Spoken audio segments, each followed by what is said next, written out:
we avoid obanjes in marriage? Yeah, thank you for that question.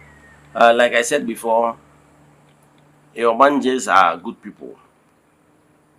Yes, most of them have wonderful destinies and luck. Blessings follow them. I remember when like I will tell you, I'm an Obanje of Basilike. I remember when I was growing up. During that time, we were living at Onitsha. Then we are living in a compound, with plenty families, rooms and the rest of them. So those days, there are these two ladies from Ezeago. That time they are doing this thing called African salad. And I remember that those days from my primary school then.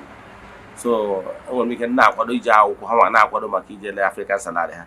When we can kwado school campus, because we can be aboy ahia. Two ladies, so sometimes I saw them go onye abo onye a. Come on, aboje the one person. They said no. They want me to Igbo half one by one. Onye mbura ha si ya gazie, onye mbura ha before 2 3 I have one. So, bro, etu akọ dịkwu na ahịa mbịa gbagha aka afịa mbatara achọ gbagha aka afịa tụbazie ha dade maka na ndị otu m ya kpọtara ndị ahịa. So o nwere ndị o si n'akara aka ihe ọbụla ha patronize abụrụ hot cake. So all the ogbanje ha na-akpọta, and whenever you make them and become their friends and they're happy with you, you will lack nothing. Mana one thing ị mara ọzọ bụ na onye ogbanje imejọ ya inwe problem.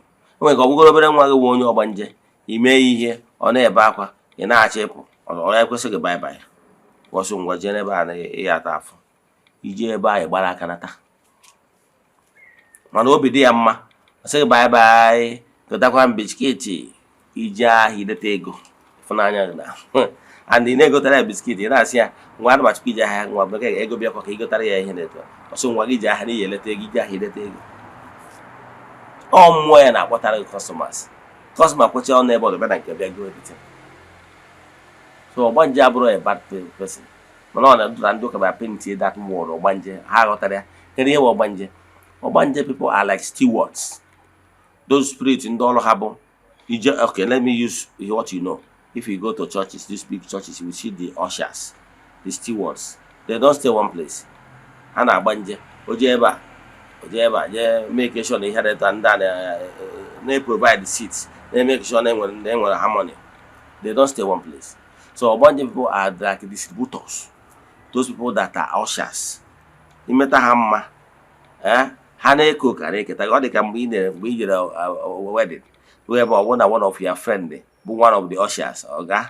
He will eat and drink tire. On it to pass hello come out, on it to take away food. Well, I said, no, and then any brother joke. So, because of that, you know, your shad in Amma, in Chorico. The two are called Nagino or your one in Amma. Organic water goodies. Macana also know you okay, no more, Lala.